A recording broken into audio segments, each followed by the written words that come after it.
Assalamualaikum warahmatullahi wabarakatuh. Bismillah walhamdulillah ala nikmatillah. Asyhadu an la ilaha illallah wa asyhadu anna Muhammadar Rasulullah.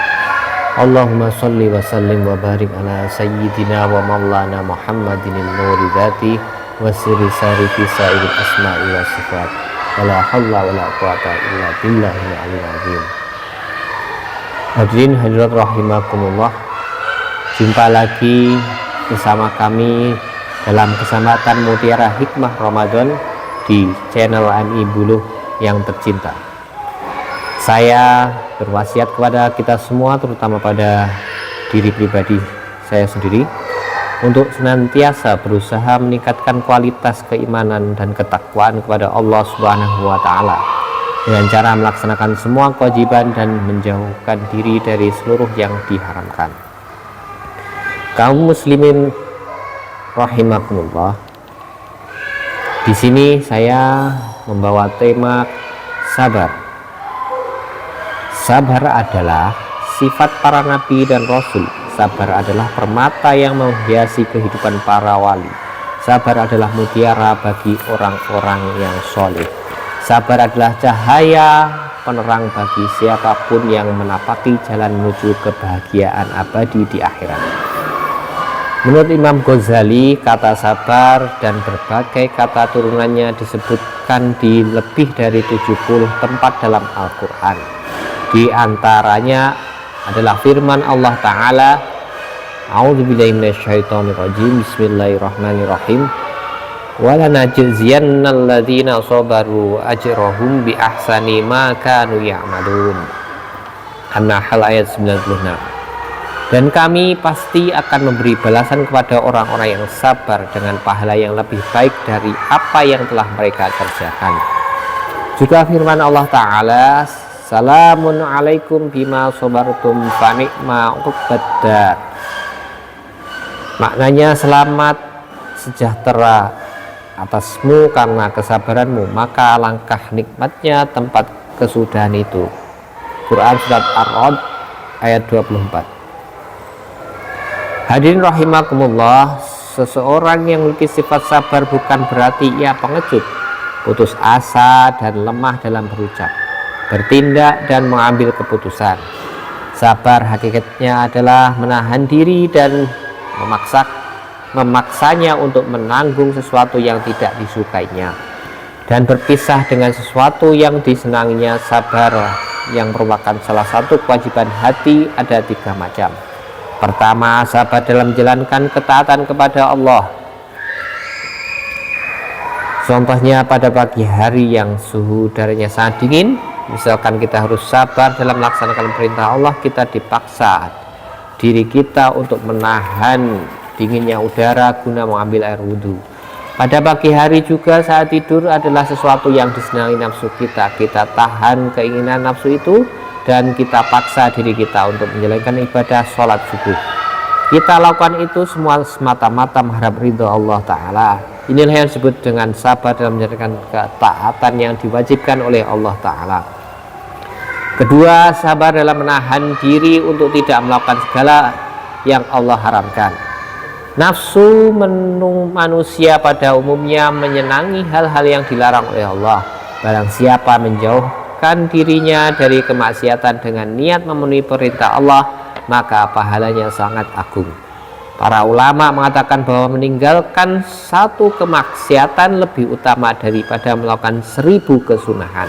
Karena meninggalkan kemaksiatan hukumnya wajib, sedangkan melakukan kesunahan hukumnya sunnah. Tentu yang wajib lebih utama daripada yang sunnah. Bahkan sebagian ulama mengatakan bahwa barang siapa yang menjaga pandangan matanya dari aurat-aurat perempuan yang tidak halal baginya, maka pahalanya lebih besar daripada melakukan 1000 rakaat sholat sunnah. Hal itu dikarenakan sabar dalam meninggalkan perkara haram menuntut perjuangan yang luar biasa berat, yaitu perjuangan melawan setan yang selalu menghiasi kemaksiatan seakan-akan ia adalah sesuatu yang indah dan mempesona, dan perjuangan melawan hawa nafsu yang seringkali mengajak manusia tenggelam dalam dosa dan keburukan. Ketiga, sabar dalam menghadapi musibah yang menimpa. Musibah jika dihadapi dengan sabar akan meninggalkan derajat atau menghapus dosa. Musibah banyak macamnya, perlakuan buruk orang lain pada kita adalah musibah. Begitu juga penyakit yang kita derita, kemiskinan, kecelakaan, kemalingan, kehilangan harta benda, kebakaran, dan lain sebagainya. Hadirin hadirat rahimakumullah, demikian tadi pengetahuan tentang tingkah sabar. Lalu bagaimana kita bisa melakukan sabar tanpa kepalsuan dan kemunafikan? Karena ketika kita berlaku sabar tanpa didukung keilmuan yang benar, maka bisa jadi menjadi jalan syaitan untuk menimpa atau menipu diri kita sehingga terjerumus dalam sifat tercela, yaitu kesombongan dan kemunafikan. Lalu bagaimana bisa diraih sabar yang sebenarnya? Yaitu dengan jalan mensucikan jiwa. Karena sucinya jiwa akan melahirkan kemurnian sifat Rasulullah Muhammad SAW, sebagaimana digambarkan dulu Rasulullah saat masih kecil sudah dibelah dadanya dan dibersihkan jiwanya. Itu adalah gambaran bahwa kemurnian sifat hanya dapat diraih dengan sucinya jiwa. Bagaimanakah cara mensucikan jiwa? Yaitu dengan melakukan ajaran Rasulullah yang berupa zikir, sholat, dan puasa. Karena itu aneh dan banget sekali apabila seorang manusia yang tidak mau sholat, tidak mau zikir, tidak mau puasa, ingin mengharapkan kemuliaan di sisi Allah Subhanahu wa Ta'ala dan kemuliaan di dunia. Karena kebahagiaan di dunia dan akhirat itu adalah dengan jalan zikir, sholat, dan puasa. Sebagaimana dalam sabar itu ada 3 pokok keimanan, amal, dan harapan.